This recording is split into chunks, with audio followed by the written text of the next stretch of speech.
Breaking news. Arne Slot reveals he's a manager who can make tough decisions.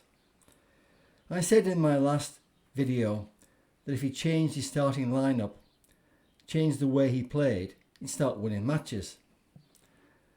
So he made changes for the match against West Ham.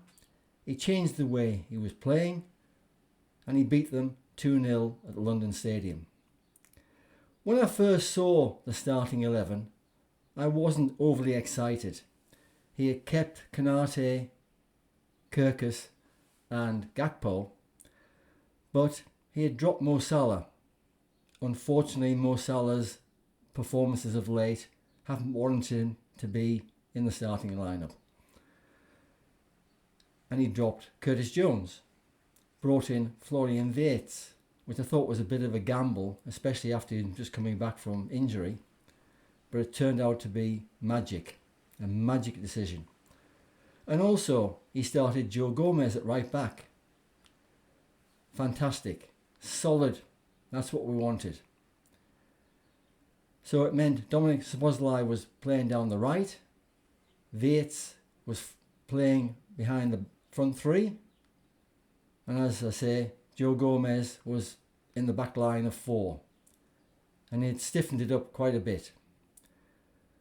What did we get from Joe Gomez? Well, he didn't do much wrong, and he was the one who knocked the ball into the box. Cody Gakpo took it on his chest, swiveled and smashed it home, 90 plus 2, 2-0, sealed the win and 3 points. Wirtz, my man of the match for the 60 odd minutes that he was on the pitch. The way he glided around, his passing was unbelievable. It was magical. He was the one that created the first goal, knocked a beautiful ball in the inside left position in the penalty box. Gakpo managed to keep onside, cut it back, and Alexander Isak side-footed it home between the keeper and the near post. Isak's first goal for Liverpool. It's been a long time coming, and usually when a striker starts scoring goals or breaks his duck, he gets a rich vein of form and can't stop scoring. So I'm hoping Isak will do that from here on in, start scoring goals. In the first half, we looked very tentative, lacking a bit of confidence, obviously because of recent results going against us. Yes, we had 63% of the possession and West Ham had 37%, but they didn't really cause us a threat. We were very good going forward. The slow, ponderous build-up, we saw it once or twice, but overall the slick passing and moving the ball quicker created chances. And yes, we had a couple of chances. As I say, Wirtz, my man of the match, I give him 9 out of 10. He loses a point because he had a chance of scoring and his weak shot allowed Afonso Areola to save it, when really he should have smashed it or tried to curl it round the keeper.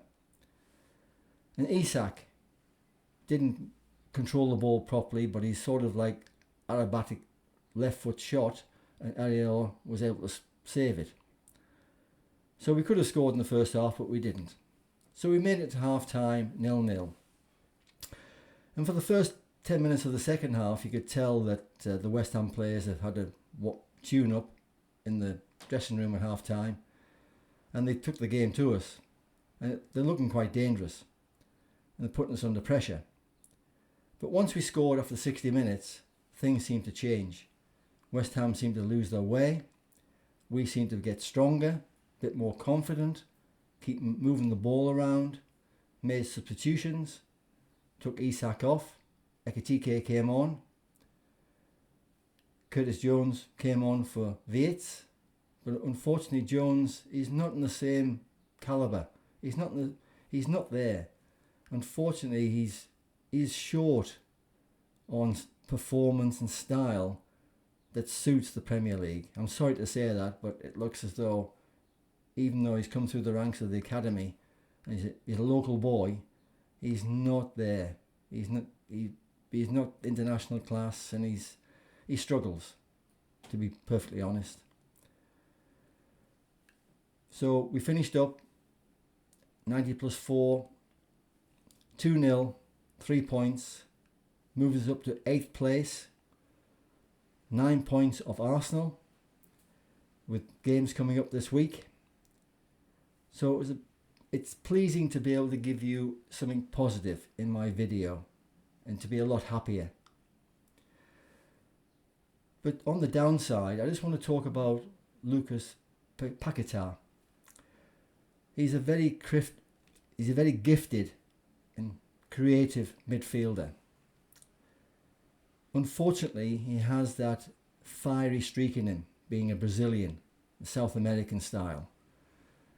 He'd only just come back from a 1-match suspension, and on 84 minutes he did a foul on Dominic Szoboszlai,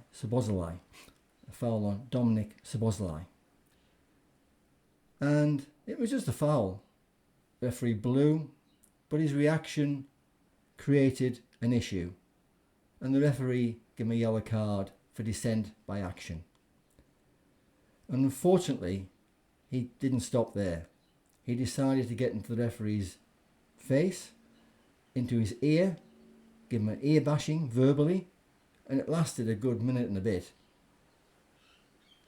I thought Gerard Bowen, his captain, should have done a lot more. It was Alisson who was trying to drag him away and trying to calm him down, but he wouldn't have any of it. He just kept going and going and going. And the referee had no hesitation to give him a second yellow for dissent by word and sent him off. And they missed him. Going down to 10 men, West Ham looked a bit disjointed. And the only real chance they had throughout the match was Gerard Bowen's trusted left foot, and his shot flew wide. I thought it was going to go in, but it flew wide. So all in all, it was a good day for us, but a bad day for West Ham. Thank you for watching my video. Please look out for my next video, which will be the match preview of the Liverpool versus Sunderland game coming up on Wednesday night at Anfield. So until then, take care and goodbye for now.